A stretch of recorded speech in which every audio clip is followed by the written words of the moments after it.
Voilà, messieurs, bienvenue sur Gabon 24, 52 minutes pour convaincre. Le principe de l'émission, vous le connaissez, chaque candidat à l'élection présidentielle vient donc tenter de défendre son projet de société. Et aujourd'hui, Madame Victoire Isembel Lasseni Duboz est cette candidate qui va se prêter à cet exercice. Merci d'avoir accepté l'invitation de Gabon 24. C'est moi qui suis honorée. Merci. Et je ne suis pas seule, Dimitri. Merci d'être là encore. Alors, Madame Victoire Lasseni Duboz, vous avez occupé de très hautes fonctions au sommet de l'État. Vous avez été ministre, vous avez été parlementaire, députée, puis sénatrice. Et par-dessus tout, vous êtes écrivaine. Est-ce que nous avons oublié quelque chose que vous pouvez compléter ce tableau? Je précise que je suis mariée. C'est important de le dire. Que je suis mère de famille. Je suis maman de plusieurs enfants et déjà grand-mère. Ce qu'il faut préciser peut-être, c'est que j'appartiens au Parlement multipartite, donc celui qu'on a appelé la 8e législature. La 8e législature, c'est celle qui a mis toutes les institutions en place, y compris la Cour constitutionnelle et tout ce qui a suivi par après. Je suis aussi partie au Sénat où j'ai eu l'honneur d'être la présidente du groupe parlementaire au Sénat. Ce sont des expériences extraordinaires qui m'ont permis d'être ce que je suis aujourd'hui. J'ai aussi été chargée de mission Afrique, de l'Afrique francophone dans le cadre du Parlement francophone. Donc ce sont toutes mes expériences politiques. Et dans le parti duquel j'ai démissionné, j'ai occupé de hautes fonctions, secrétaire général adjoint, j'ai été chargée des femmes du parti, à qui j'ai permis, grâce à mon plaidoyer auprès du président Omar Bongo d'époque, donc je disais, je leur ai permis d'avoir 214 micro-projets sur l'ensemble du territoire gabonais, dans tous les départements que compte notre pays. Je pense qu'on peut dire, dans ma nature, je suis là pour les autres, beaucoup plus pour les autres que pour moi-même. Au niveau du Parlement, du Sénat, il n'y avait pas de statut du groupe parlementaire. C'est quand je deviens présidente du groupe parlementaire qu'on met en place les statuts et que même on va jusqu'à mettre une mutuelle qui fonctionne jusqu'aujourd'hui. Dans ce parti duquel je n'appartiens pas plus. Précisons qu'il s'agit bien du Parti démocratique gabonais. Il s'agit du Parti démocratique gabonais. Voilà. Et je voudrais dire ici que je ne suis pas de ceux qui crachent dans la soupe qui les a nourris. Je me reconnais dans le Parti démocratique gabonais du président Omar Bongo Ondimba. C'est celui que je reconnais. J'en assume les erreurs. Je pourrais même présenter mes excuses, demander pardon pour tous ceux qui n'ont pas plu aux Gabonais parce que j'en faisais partie. Mais je n'étais pas dans ce parti pour faire du mal aux autres. Puisque si je voulais faire du mal, il n'y aurait pas eu de micro-projet, il n'y aurait pas eu de fontaine publique dans mon siège électoral lorsque j'étais députée, il n'y aurait pas eu de passerelle pour sauver les populations qui marchaient dans la boue. Vous êtes partie du Parti démocratique gabonais. On a vu que récemment, vous avez été plébiscité à la tête d'un parti, la Nouvelle Alliance, la Nouvelle Alliance pour une Afrique. Oui. Aujourd'hui, où situez-vous ce parti politique? Le PDG est un parti de pouvoir, il y a des partis qui sont dans l'opposition. Ce parti politique... Ce parti, quand on me l'a présenté, on m'a dit qu'il est un parti de l'opposition. Et je me suis exprimée en disant, je souhaiterais qu'il soit un parti centriste. On m'a dit, au Gabon, il y a ou l'opposition ou la majorité, il n'y a pas de centriste, il n'y a pas de parti centriste. Donc j'ai dit, je préfère qu'il soit plutôt de l'opposition. Mais pour ma campagne présidentielle, pour des convenances personnelles, je m'en vais d'abord en indépendante parce que ce parti est tout nouveau. On m'a mise présidente à la tête et je voudrais d'abord bien le comprendre, bien le maîtriser avant de l'amener à la présidentielle. Permettez-nous, en fait, on a quand même une certaine préoccupation justement sur les idéologies des différents partis politiques. On a reçu plusieurs candidats à cette émission et pour la plupart, on se rend compte que beaucoup se situent au centre. Est-ce à dire que, en fait, vous êtes prête à travailler avec le vainqueur à cette élection? Mais surtout que depuis 2008 que vous avez démissionné du Parti démocratique gabonais, donc vous vous situez dans ce centre-là, on a l'impression que vous avez gardé l'espoir d'être peut-être appelé au PDG. J'ai été rappelée au PDG. Je suis repartie au PDG. Mais c'est parce que, en repartant au PDG, je me suis rendu compte que les choses avaient plutôt empiré que d'arranger, que de s'arranger. J'ai préféré repartir, m'occuper des ONG. Je suis devenue la présidente du réseau panafricain des femmes pour la culture de la paix. Ça ne cadrait pas avec une étiquette politique, d'autant qu'on me demandait de fédérer pour que la paix règne dans le monde et surtout en Afrique.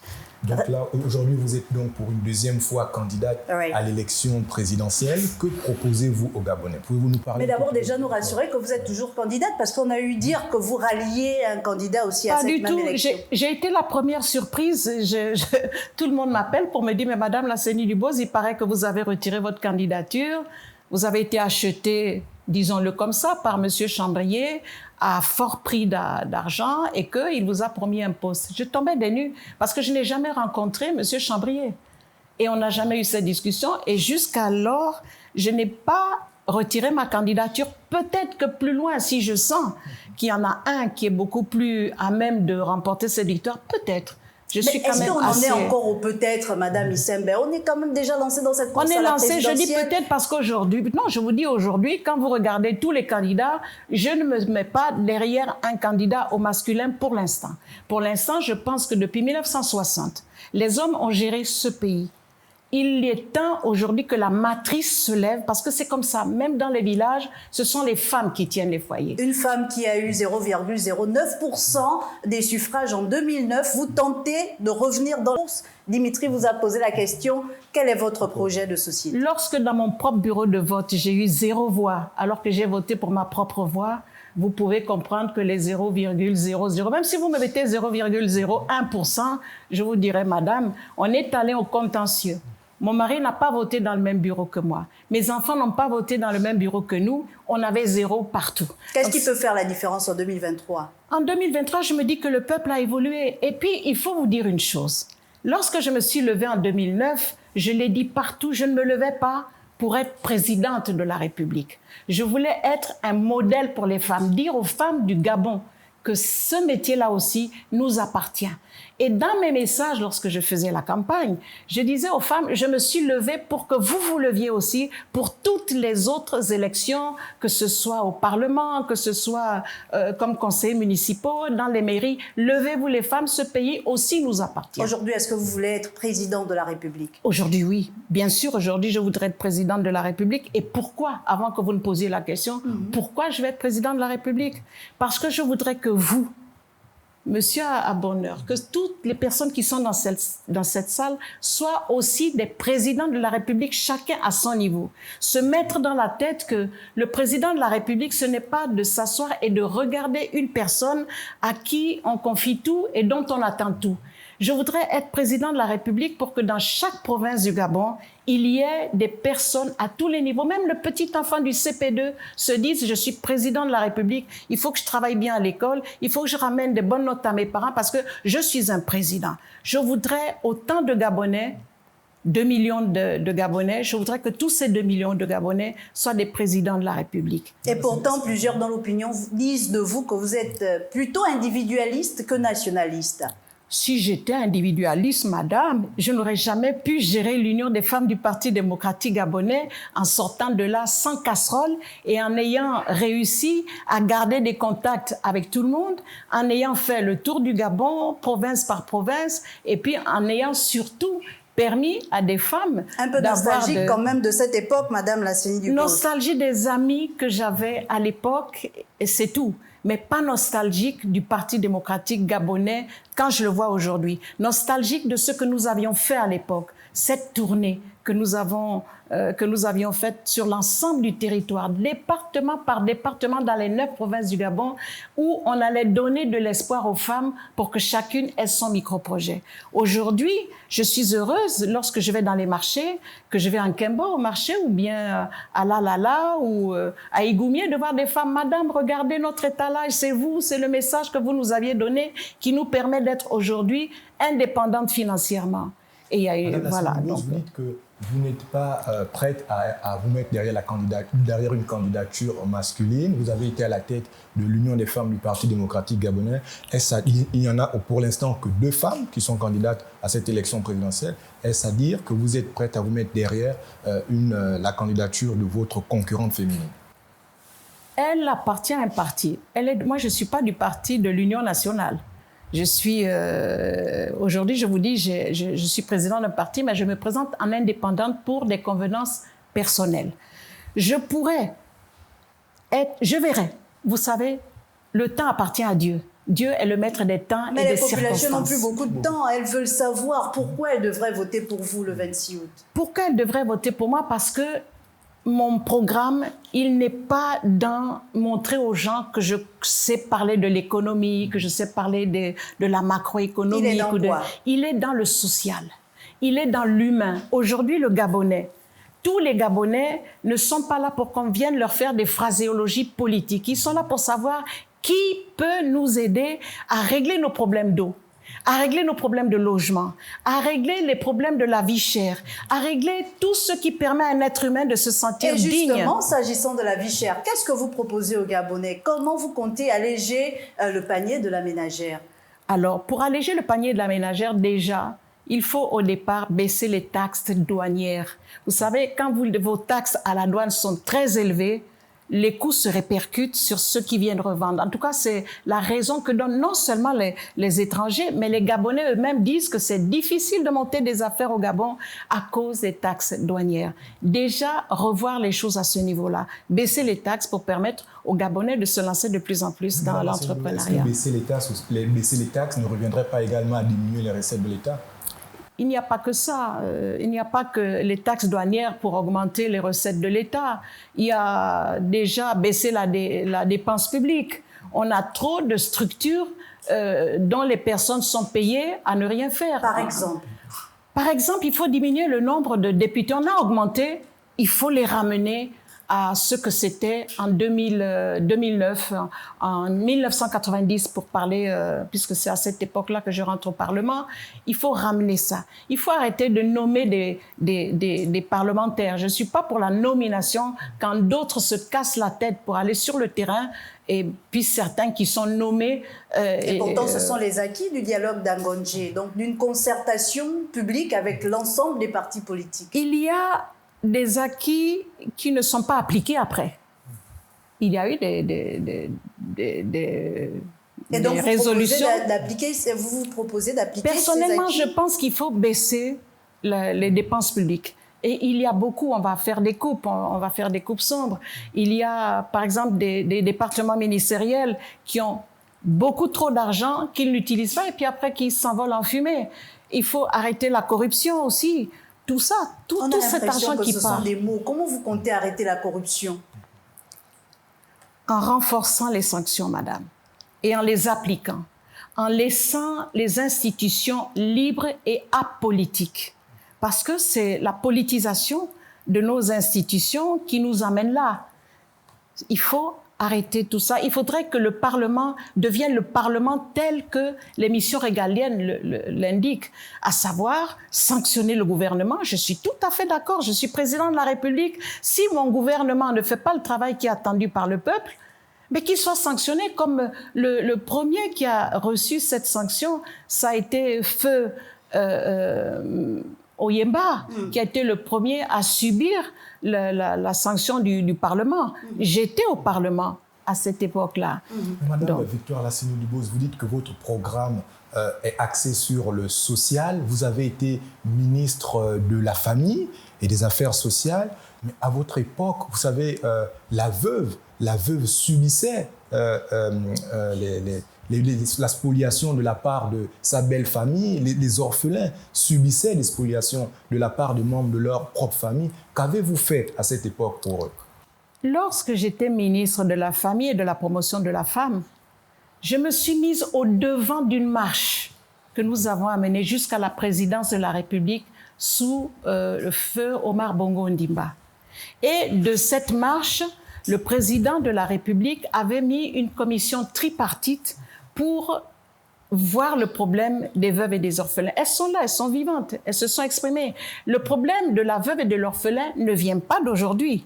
S'il y a eu une commission tripartite, et dans cette commission, je me souviens qu'il y avait le ministre, à l'époque, il était ministre, le ministre Faustin Boukoubi, il y avait au Parlement, au gouvernement, il y avait encore Angélique Ngoma.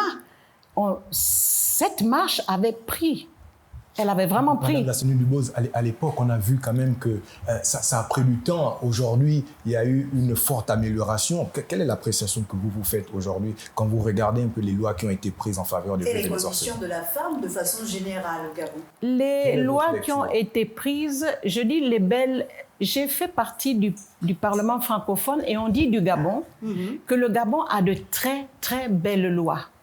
Mais la mise en application ne suit pas. C'est vrai, vous allez lire la loi sur la veuve et l'orphelin, mais aujourd'hui, est-ce que la veuve peut vous dire qu'elle est satisfaite? Comment comptez-vous faire appliquer ces lois? Mais il faut être derrière, il faut mettre des commissions qui suivent. Le tout n'est pas de faire des lois, madame. Ensuite, il faut mettre des structures qui suivent toutes ces lois que nous mettons en place. Et personnellement, dans le gouvernement que je mettrai en place, il y aura les membres du gouvernement, mais il y aura aussi une structure de suivi du programme que nous avons présenté. Vous faites baisser les députés, vous créez une structure de suivi. Est-ce que ce n'est pas... Non, c'est pas une structure...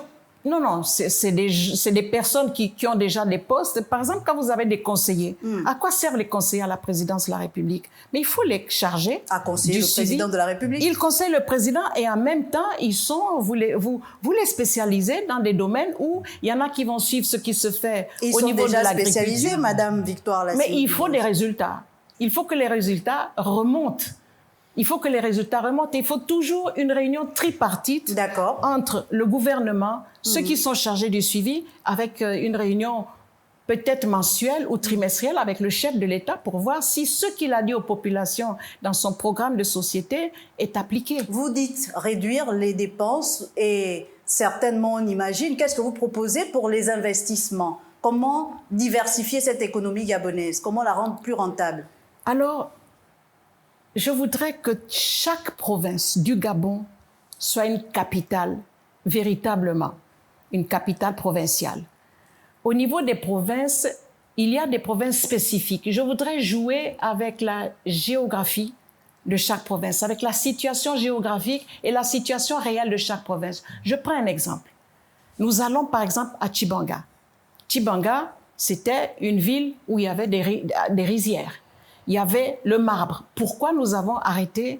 Le marbre n'est pas terminé. Il faut le relancer. Pourquoi on ne l'a pas relancé? Mais en plus de Tchibanga. Alors, à Tchibanga, excusez-moi, je vais rajouter, vous avez Mayumba, il y a l'océan Atlantique qui passe là-bas. Mais nous importons du sel. Pourquoi nous allons continuer à importer du sel alors que dans les pays où ils ont des océans, il y a même des artisans, il y a du sel qui se fait de manière artisanale. Voilà une manière de donner du travail aux Gabonais et de permettre aux Gabonais de consommer local, d'arrêter l'exportation et de favoriser, plutôt de favoriser l'exportation. Et arrêter l'importation. C'est ce que vous voulez dire. Ce que je voulais dire, c'est qu'on fabrique pour manger local. Donc, on va arrêter de faire venir du sel, on va arrêter de faire venir du riz, parce que nous pouvons le faire sur place. Tout ceci, ce sont de beaux projets, Madame Lassénie Dubose. Mais qui au Gabon connaît produire du riz, connaît planter du riz? Vous les trouvez où c'est? Comment font les autres? Ils font venir des spécialistes pour nous former des Gabonais. Donc, on va plus d'argent à dépenser pour faire venir l'expertise internationale. Non. Ou bien vous les envoyez se former. Vous pensez que les Gabonais qui ont été dans les rizières hier, vous savez, il y a le vice-président d'Ivogui Dinding. Il a des rizières aujourd'hui. Il en a. Et il a des gens qui sont formés. Il y a des gens qui sont formés, qui sont gabonais. Pourquoi ne travaillerions-nous pas avec lui pour que ces formateurs deviennent les formateurs au niveau du Gabon? Ça, c'est pour la province de la Nyanga et pour Tchibanga et Mayumba. Quid des autres provinces? Mais, par exemple, dans le Haut-Lentem, qui a toujours été une province agricole, on peut mettre là-bas des structures, par exemple même une université pour former des agronomes là-bas au lieu de les envoyer ailleurs. On a l'impression d'avoir déjà écouté ces propositions, mais ça n'a pas toujours donné des résultats probants. Comment vous allez permettre à ces provinces ou à cette façon de voir les choses, de donner des résultats concrets? Alors, la rigueur, madame. La rigueur. Si vous n'êtes pas rigoureux, si vous-même, vous vous asseyez sur votre fauteuil de président de la République et que vous ne jetez pas un regard sur ce que font vos administrés, vos collaborateurs, ça ne marchera pas. Si, au niveau du de la simple présidente de l'UFPDG, j'ai réussi à permettre aux femmes d'avoir des micro-projets, mais peut-être parce que vous faisiez partie du parti au pouvoir. Aujourd'hui, vous arrivez en tant qu'indépendant. Avec qui comptez-vous gouverner? Avec les pédégistes, d'une part, avec les opposants, d'autre part? Avec des Gabonais qui croiront... Issus de quel bord politique? Vous pensez qu'aujourd'hui, les Gabonais votent un parti? Ils ne votent pas un parti. Ils votent ce qui peut leur apporter le bonheur dans leur maison. Et nous sommes là pour que vous puissiez leur apporter ce bonheur dans leur maison. Comment vous comptez gouverner demain, vous, présidente? Comment je compte gouverner? La première chose que je ferai, je vous l'ai dit au début, c'est de permettre à chaque province d'être des provinces, des capitales provinciales. J'ai parlé de capitales provinciales, des provinces qui se développent. Je vous ai parlé du Haut-Lintem et de la Nyanga, mais dans toutes les provinces, il y a des richesses incommensurables. Madame la Sénile, au niveau vous même avez permis à des personnes d'avoir des micro-projets. Est-ce que ces micro-projets, c'était justement dans le secteur agricole? Il y en a qui se sont lancés dans le secteur agricole. Par exemple, les femmes de Logwe Lolo, qui m'ont reçu après pour me présenter leur plantation. Mais le gros problème, c'était lequel? Elles n'ont pas de pistes agricoles pour faire remonter leurs produits du fin fond de leur plantation vers la route. Nous avons un gros déficit de routes. Qu'est-ce que vous allez faire? Qu'est-ce que vous proposez pour les routes? Mais les routes, il faut qu'on relance les infrastructures routières et les infrastructures sous toutes les coutures, sous tous les Vous les lancez comme ça, d'un claquement de doigts? Est-ce qu'il y a plus nous avons de l'argent, madame. Il y a de l'argent au Gabon. Nous sommes un pays riche. Il ne faut pas se le voiler. Nous avons de l'argent qui vient du pétrole, nous avons du manganèse, il faut simplement équilibrer ces dépenses-là. Il ne faudrait pas que cet argent serve à quelques-uns, que moi, par exemple, président de la République, je dise, parce que je suis président de la République, j'ai besoin que les revenus du pétrole me soient redonnés, par exemple, à 30%. Je n'ai pas à prendre 30% du pétrole. Que ferez-vous? Est-ce que la route sera une priorité, vous, en tant que président de la République? Oui, une des premières parmi les infrastructures, oui. Les routes sont une priorité pour permettre aux Gabonais de se côtoyer, de se compléter, de se développer, de se connaître aussi. Oui, la route qui est un facteur de développement, on l'entend bien. Vous allez trouver de la ressource dans les secteurs qui existent déjà. On parlait tantôt des provinces et j'avais quand même une question par rapport à l'effectivité de la décentralisation dans notre pays. Est-ce que vous pensez que ces mesures prises par province porteront du fruit, alors qu'on sait que la décentralisation n'est encore qu'une vue de l'esprit? Et là, on à la sénatrice, madame. Je fais partie justement du groupe des sénateurs qui étaient sur le dossier avec Mara Abila, sur ce dossier de la décentralisation. Le problème à cette époque, c'est que les ambitions étaient démesurées. Il fallait qu'on aille par priorité et par étapes. Aujourd'hui, est-ce que la décentralisation n'est pas une priorité? C'est une priorité. Il ne faudrait pas centraliser tout le budget des mairies, des gouvernorats dans le seul ministère de l'Intérieur. Il faudrait que chaque mairie gère son budget, fasse rentrer des recettes. Il y a des marchés qui sont là, il y a le tourisme qu'il faut développer et que chaque province soit indépendant au niveau de ses finances. Donc vous êtes prête, vous, président, à lâcher du lest, à permettre à ce que chaque province puisse fonctionner, chaque conseil départemental? Mais oui, vous ne pouvez pas nommer des gens et pas leur faire confiance. Celui qui va détourner l'argent des provinces, il sait ce qui va lui arriver. Il est démis de ses fonctions, il peut aller en prison en fonction de la gravité de son geste. Et là, comment ça va fonctionner? Est-ce que vous mettez en place un fonds ou est-ce que vous dites simplement aux collectivités locales de commencer à générer de l'argent? Il faut déjà quand même une subvention de l'État. Il faut une subvention, un certain montant, un pourcentage, et après, on leur donne des directives pour gérer leur marché.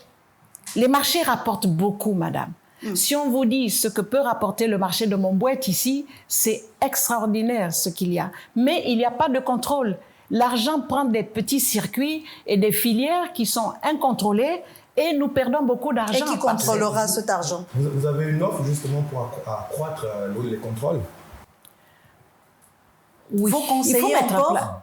Non, les conseillers, il ne faut pas trop aussi. Il y a des personnes qui sont formées dans la gestion il y a des contrôleurs de prix, il y a des contrôleurs de prix, il y a des gens qui ont fait des études dans ce domaine-là. Il faudrait faire confiance. Nous avons beaucoup de diplômés dont on n'utilise pas les compétences. Mais comment savoir qu'à Fougamou, chez moi, il y a un diplômé de contrôle, à OIM là-bas? Comment vous allez procéder une fois président, vu que c'est une urgence pour vous, la décentralisation?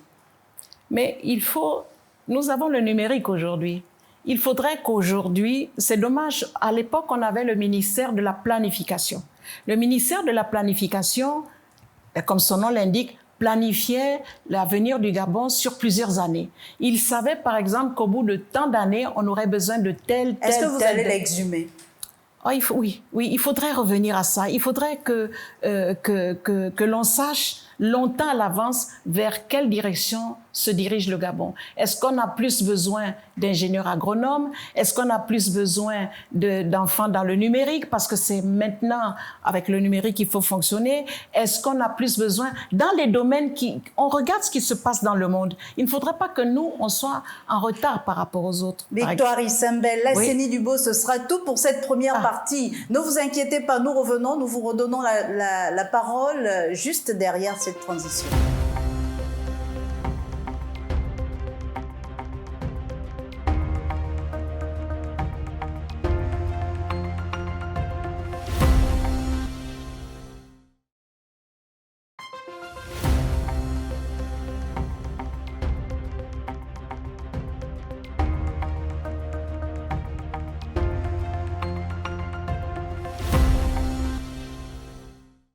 Victoire Issembel, la CENI Dubos est candidate pour la deuxième fois à l'élection présidentielle au Gabon.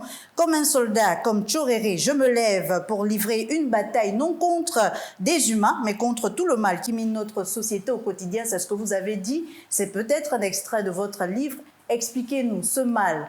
Où pensez-vous qu'il existe et comment comptez-vous le combattre? La première chose que je vous dirais, c'est que lorsque je serai présidente de la République, je demanderai un référendum à la population gabonaise pour revoir le sceau de la République. D'accord. Pour revoir le sceau de la République parce que... En quoi est-il dérangeant? En quoi il est dérangeant? Parce qu'il me manque un homme. Je suis une maman de filles et de garçons. On voit cette femme avec son sein dans la bouche d'un enfant, toute seule pendant trop longtemps. Et vous savez, les symboles ont beaucoup d'influence dans le mental des gens. Cette femme seule amène les femmes à croire qu'elles peuvent faire des enfants sans se préoccuper du père qui est... Cette femme seule qui représente la mère patrie. Oui, qui représente la mère patrie, oui, mais cette mère patrie, comme dit le mot mère patrie, vous avez en même temps le mot mère et le mot père là-dedans. Mère patrie. Et je dis, il faut un homme sur ce sceau de la République pour déjà magnifier la famille, pas forcément mariée, mais une famille est composée d'un homme. S'il n'y avait pas d'homme, il n'y aurait pas ce bébé qu'on voit sur les bras de la femme. Et s'il n'y avait pas de femme, il n'y aurait pas cette maman qui donne le lait au bébé.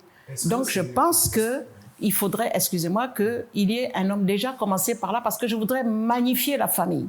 Je voudrais que les hommes prennent leurs responsabilités, parce que ce symbole permet aux hommes de se dire, bon, j'ai mis une femme enceinte, bah oui, elle peut vivre avec son enfant seul. Parfois, ce qui peut ressembler à l'irresponsabilité des hommes? On ne va pas dire que c'est ça, mais je dis qu'il y a des symboles qui sont des langages, et puis même dans le mental, dans le subconscient, ce sont des langages. Vous allez réformer la maternité allaitant, mais en plus... Qu'est-ce que vous allez réformer? Parce que vous disiez que là, c'est un point. Vous avez d'autres points qui représentent ce mal que vous que vous traduisez dans votre ouvrage? Le mal, c'est le mal-être des Gabonais. Le mal-être des Gabonais. Les Gabonais ont le sentiment qu'on ne s'occupe pas d'eux, qu'on s'occupe beaucoup de tout ce qui est faste, tout ce qui fait l'image du Gabon à l'extérieur. Et comment vous vous occupez de ces Gabonais dans votre projet de société, en parlant d'éducation, par exemple? Bon, par exemple, s'il n'y avait pas d'humain, ce n'est pas la peine de parler du Gabon, ni de parler de grandeur du Gabon, si on ne s'occupe pas d'abord de l'humain. L'humain doit être la première chose qui nous préoccupe. Et comment on le fait, Madame Lasseni Dubose? Comment faire pour donner à l'humain sa place? Oui. Déjà, lui rendre sa dignité. La dignité par le travail, la dignité par l'éducation, la dignité par la formation. Vous savez, j'ai écrit un livre. Ce livre, je l'ai intitulé « Gabonais et Gabonaises, écrivons une nouvelle page de notre histoire ». Dans cette nouvelle page, il ne s'agit pas de vilipender ceux qui dirigent le pays. Il s'agit de dire, moi, ce que je compte faire pour le Gabon. Qu'est-ce que vous comptez faire en matière d'éducation? Alors, en matière d'éducation, déjà, je voudrais remettre la bourse d'études à tous les élèves. Moi, j'ai grandi avec la bourse d'études. C'est la bourse qui m'a permis d'aller jusqu'en France faire des études. J'avais des études payées par l'État gabonais. Les étudiants ont toujours la bourse aujourd'hui? Pas tous. Il y a beaucoup de bourses qui ont été coupées. Des bourses sont d'autant plus offertes à tous les bacheliers. Aujourd'hui, on n'a plus besoin d'avoir... Faites des enquêtes et vous verrez que tous les bacheliers n'ont pas la bourse. Madame Dubose, est-ce que votre livre, vous le commercialisez? Il est commercialisé pour l'instant à mon QG. Pour l'instant, à mon QG. Alors, vous êtes écrivaine et vous connaissez aujourd'hui la situation de l'artiste. Madame Lasseni Dubose, vous avez été aux affaires. Pourquoi l'artiste demeure dans la situation qu'on connaît aujourd'hui? Et surtout qu'on vous a connu dans Les Enfants du Monde, hein, Madame Lasseni, ce n'est un secret pour personne. Ce n'est pas... Vous avez été au Parlement. Pourquoi n'y a-t-il pas de loi qui permettent aujourd'hui à l'artiste de vivre de ses droits d'auteur? Est-ce que vous savez qu'il y a de belles lois concernant l'artiste, mais que ce qui nous fait défaut, c'est la mise en application. D'ailleurs, comme toutes les lois gabonaises. Et pourquoi la mise en application, justement, pose défaut? Mais peut-être faudrait-il mettre des spécialistes à la place qu'il faut. On met des personnes, on nomme des gens comme ça pour s'occuper des droits d'auteur. Il faudrait mettre des personnes qui eux-mêmes connaissent le problème des droits d'auteur. Mais est-ce qu'ils existent? Est-ce qu'il y a des spécialistes au Gabon? Est-ce qu'ils sont formés pour? Puisqu'on parlait d'éducation, est-ce qu'il y a des écoles? Est-ce que vous comptez mettre en place des écoles, des établissements dans ce sens? Vous savez, dans mon projet de société, j'ai de grands rêves pour les Gabonais. Vous êtes là pour l'étayer, pour le défendre? Des écoles dans chaque province spécialisées dans des domaines spécifiques. Je vous ai parlé tout à l'heure de l'école des ingénieurs agronomes dans le Moyen-Ogooué, des écoles pour les métiers de la pêche dans les zones où il y a la mer. On pourrait fabriquer des bateaux, des pirogues, pourquoi pas des moteurs, au lieu de tout faire venir, alors que nous pouvons les faire chez nous. Et des écoles, alors chaque province aura une spécificité d'université qui embrasse la situation géographique de la province en question. Alors, dans mon programme de société, il y a évidemment, si vous permettez... Hein, oui, allez-y, vous êtes là pour ça. Tout n'est pas dit, tout n'est pas écrit, mais dans l'essentiel, il y a l'éducation, il y a le retour de la bourse d'études, il y a des internats aussi. Je voudrais que les élèves soient internes. Les internats permettent aux enfants d'avoir une certaine sécurité et ça donne du travail et ça développe aussi les provinces. Des internats dans chaque province, ça développe l'agriculture parce qu'il faut les nourrir, ça permet aux gens d'avoir du travail parce qu'il y a les cuisines, ça permet aux gens d'avoir du travail parce qu'il faut surveiller les devoirs et puis surveiller aussi les dortoirs. Donc l'éducation, il y a la formation. Je fais la différence entre les deux. Il y a la formation professionnelle dans des domaines spécifiques. La formation qui serait réservée à quelle population? Tout le monde. D'accord. Et je pense même recycler les retraités. Nous avons des retraités qui ont encore des bras valides, des jambes fortes. Si vous le dites. Oui, si vous le dites, parce que j'ai déjà l'âge de la retraite, bien sûr.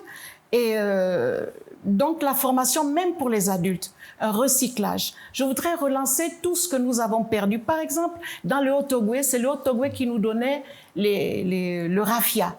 Aujourd'hui, vous cherchez le raffia, comme on dit chez nous, à la torche indigène.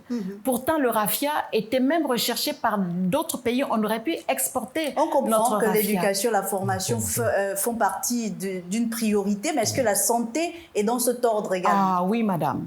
La santé est en Justement, bonne place. On voit bien qu'il y a place. des hôpitaux, mais les Gabonais continuent de plus en plus à se faire soigner à l'extérieur. Voilà. Comment vous faites pour que les Gabonais arrivent à se soigner chez eux? Normal. Ce qui n'est pas normal. Avec toutes les richesses que nous avons, pour moi, c'est une honte d'aller me faire soigner dans les pays frontaliers alors que nous avons tout pour... Comment vous inversez la tendance? Alors, nous avons... ce que j'ai admiré et qui m'avait amené à revenir dans le parti, c'est quand j'ai vu sortir de terre 3 CHU. Il y en avait un, mais il y en a eu 3. Je me suis dit, tiens, il y a des choses intéressantes qui se font. Mais quand je suis venue, c'était la débandade dans mon esprit. Les CHU sont là, il n'y a pas de formation pour ceux qui sont appelés à utiliser... Qu'est-ce que vous proposez? Mais c'est bien les CHU, mais il faut former les techniciens qui vont s'occuper des scanners, des IRM. Il faut les envoyer en formation avant. Il ne faut pas mettre la charrue avant les bœufs. Également, il y a des citoyens, des compatriotes qui sont envoyés en formation à l'extérieur et qui ne reviennent pas. Comment vous faites pour lutter, par exemple, contre la fuite du cerveau? Il faut qu'ils reviennent si on leur propose un cadre de vie et de salaire conséquent. Que l'argent du Gabon ne serve pas à servir d'autres intérêts que les intérêts des Gabonais eux-mêmes. Augmenter les salaires des fonctionnaires de santé? Ah oui, bien sûr, il le faut, madame. Et seulement pour eux, pas pour les enseignants? Non, les enseignants, ben bien sûr. Pas pour les militaires? Aujourd'hui, je suis devenue ce que je suis parce que j'ai eu des enseignantes depuis l'école primaire jusqu'à l'université. Les militaires, vous demandez aux militaires, aux policiers, aux gendarmes de protéger les personnes et les biens. Mais leurs salaires sont des salaires minables. Vous comptez donc rehausser le SMIC? Oui, bien sûr, je compte rehausser le SMIC. On va faire des coupes sombres dans certains départements ministériels. Il faut que nous construisions, nous pouvons mettre en place des industries. On n'est pas obligé de tout faire venir de l'extérieur. Mais il faut... Vous allez me dire, mais madame, nous ne sommes que 2 millions d'habitants. On m'a déjà posé cette question. Mais 2 millions d'habitants, ils vont sortir d'où tout ce que vous voulez former? Et c'est là que je vais peut-être choquer certaines personnes. Choquez-nous. Je vous choque. Tout de suite, je vous choque. Je dis qu'il y a des étrangers qui ont grandi ici, qui ont fait leur vie ici, qui ont construit ici.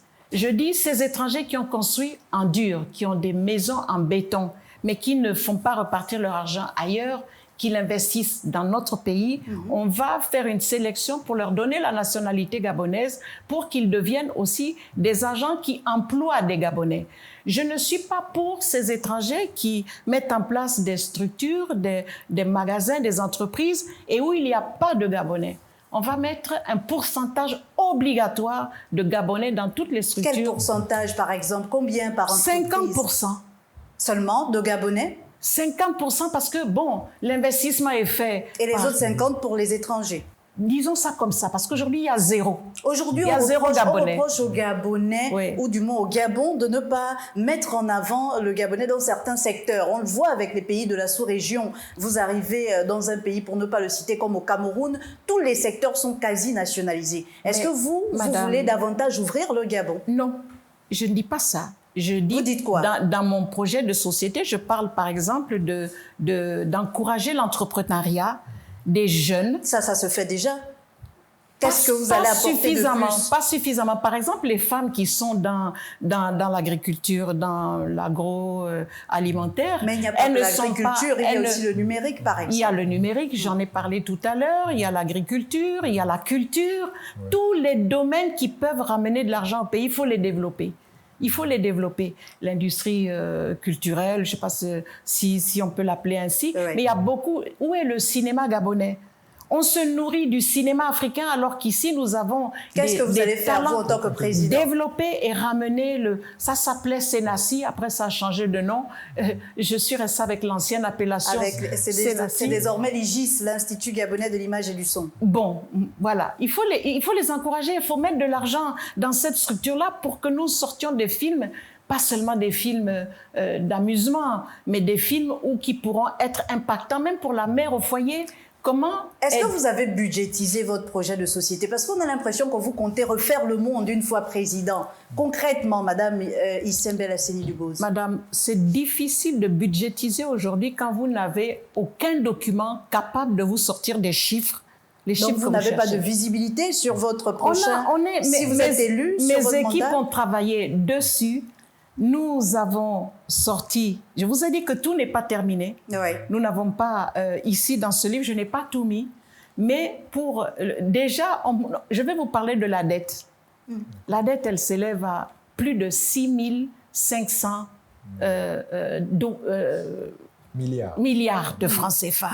Alors, comment voulez-vous que moi j'arrive, il y a cette dette-là, et que je puisse me projeter sans savoir comment je vais d'abord épurer cette dette, parce que je vais la trouver. Elle va me tomber dessus. Est-ce que votre mandat... Justement, vous n'avez pas un plan par rapport à la dette? Si, bien sûr qu'il y a des plans. Mais il y a des spécialistes beaucoup plus calés que moi pour vous parler de cela. Mais vous, en tant que président de la République, vous devez avoir une visibilité. Vous pensez que tous les présidents de la République ont une visibilité sur tout? Oui, chaque candidat devrait l'avoir, oui, Madame bien sûr, mais moi je travaille avec des spécialistes qui me sortent des chiffres. Parce que sinon vous allez nous promettre, vous allez nous vendre du vent, comme on dit entre griffes. Je ne vous vends pas du vent, c'est pour ça que je vous dis là, à l'instant, ne m'amenez pas à vous donner des chiffres, ne m'amenez pas à vous dire des choses que je ne pourrais pas tenir et qu'on va me reprocher aujourd'hui parce que j'ai vu que tout est bien réservé. Et le jour où vous allez me dire, Madame, vous aviez dit sur le plateau de télévision, je préfère ne pas m'avancer sur les chiffres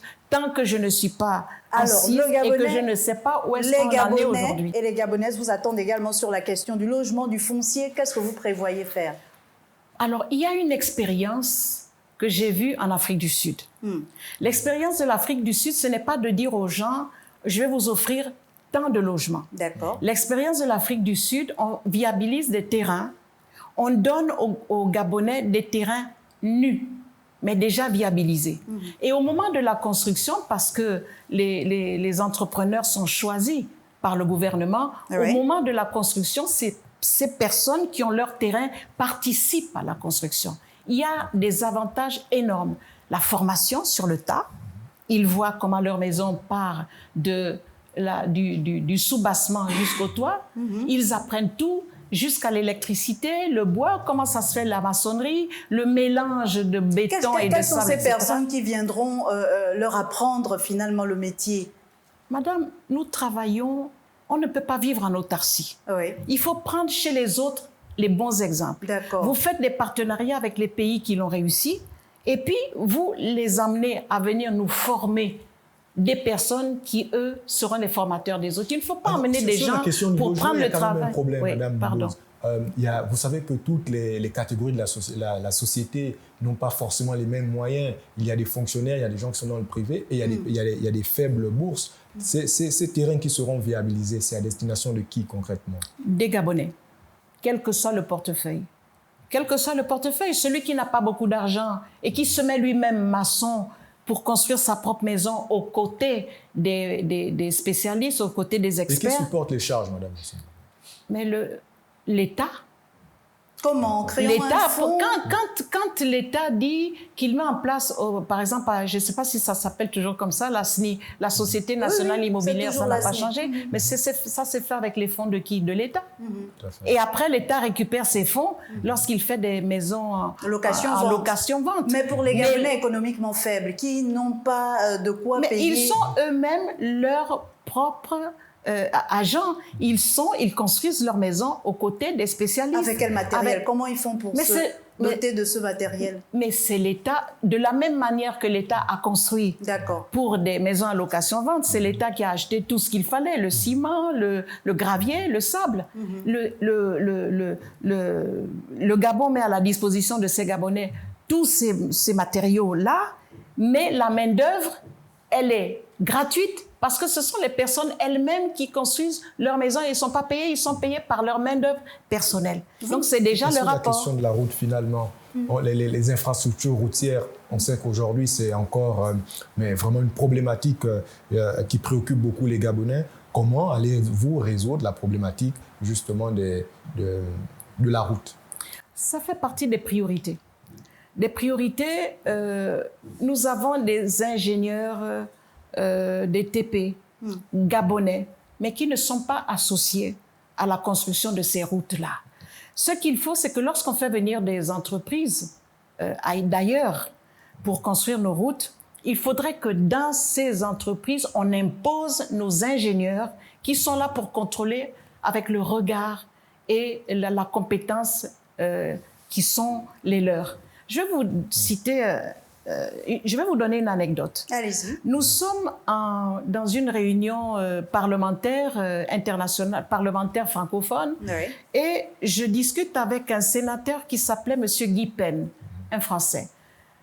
Ça s'est passé ici au Gabon. J'ai dit, mais monsieur, les routes, ce sont les sociétés françaises qui nous font nos routes. Mais comment vous expliquez le fait que nos routes, il faut toujours les réparer, alors que la route des Yougoslaves, elle est encore là jusqu'à ce jour. Vous savez ce qu'il m'a répondu? Il m'a dit, Victoire, tu me parles de manière frontale, je te réponds de manière frontale.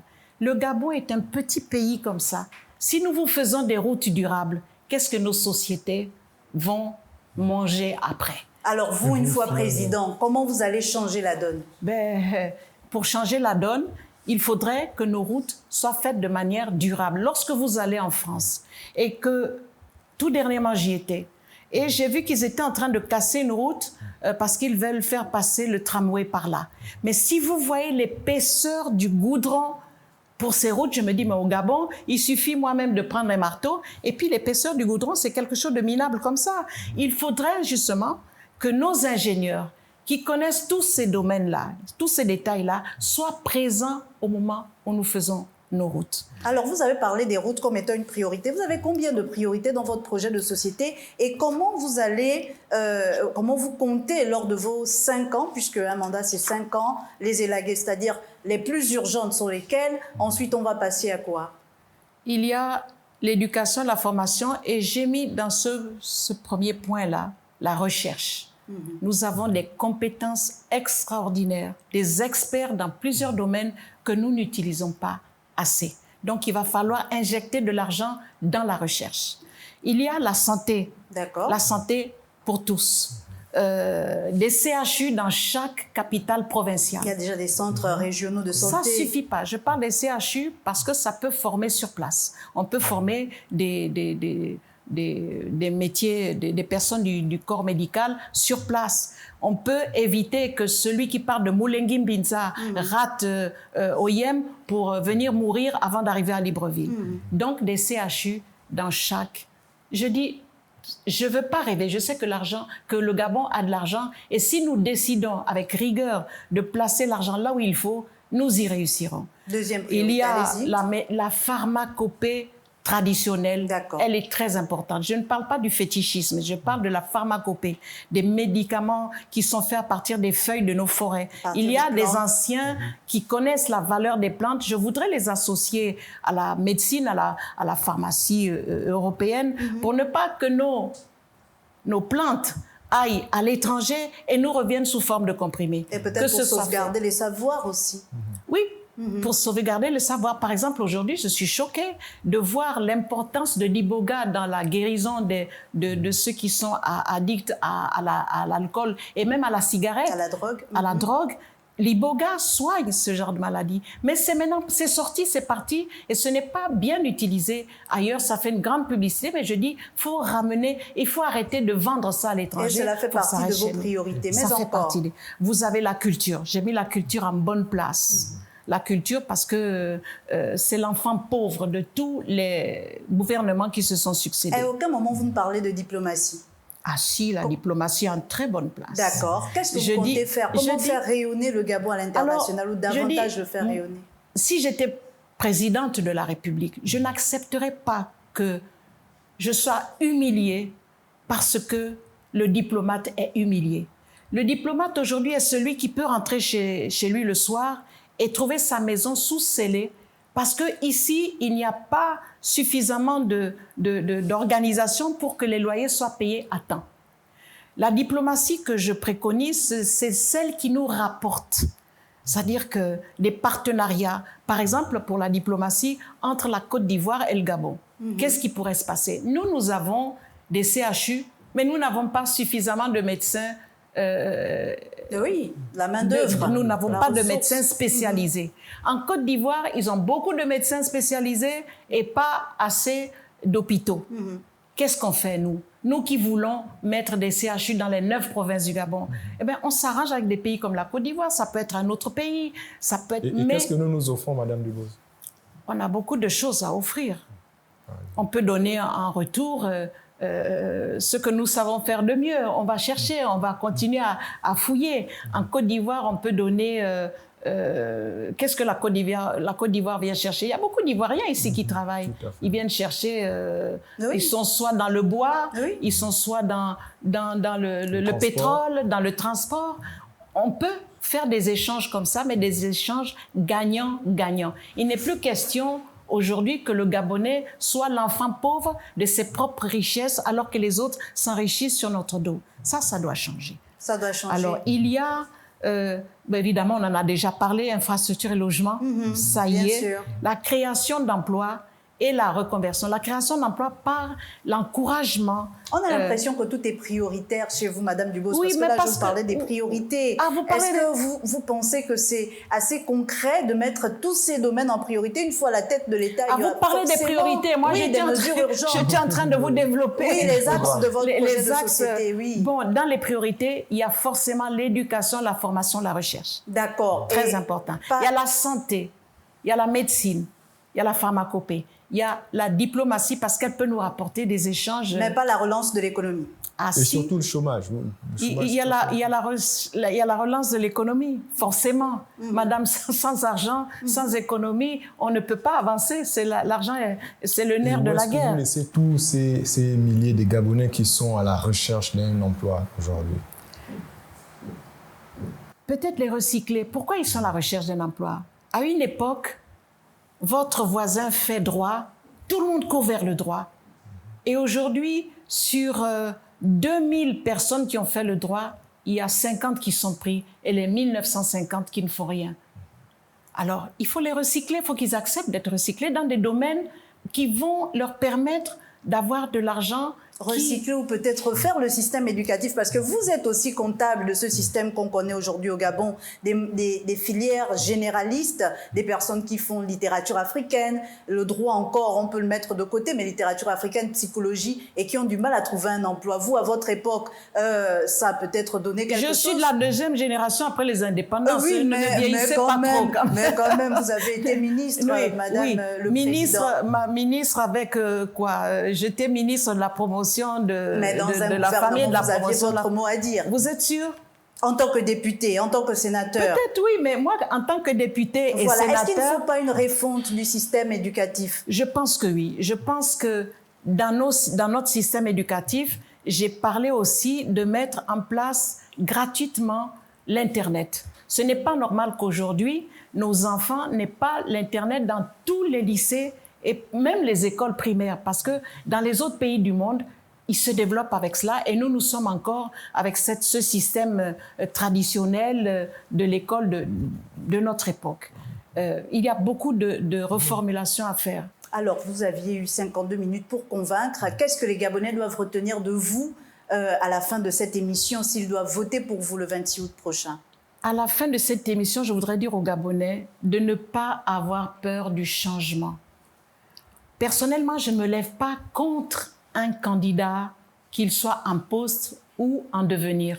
Je me lève pour le Gabon, pour les Gabonais, et je pense qu'une femme a les gènes nécessaires pour embrasser, pour enlacer tous les Gabonais, parce que c'est déjà dans sa nature de s'occuper de la multitude. Une femme à la maison, elle a 8 enfants, elle va se débrouiller pour qu'aucun enfant ne manque de rien. Et ces gènes-là, nous les avons, nous les femmes. Nous réussissons à mettre dans les gouvernements des ministres, des premiers ministres, des chefs d'État en étant illettrés. Et aujourd'hui, où nous avons été à l'école et où nous avons appris la politique, où nous avons appris les rouages de la politique, les erreurs qu'il ne faut pas refaire, et les avantages de la mondialisation, parce que nous y sommes, je dis qu'il faut voter aujourd'hui, il faut changer, il faut voter une femme, il faut essayer une femme, parce que la femme, elle vient travailler avec tous les hommes.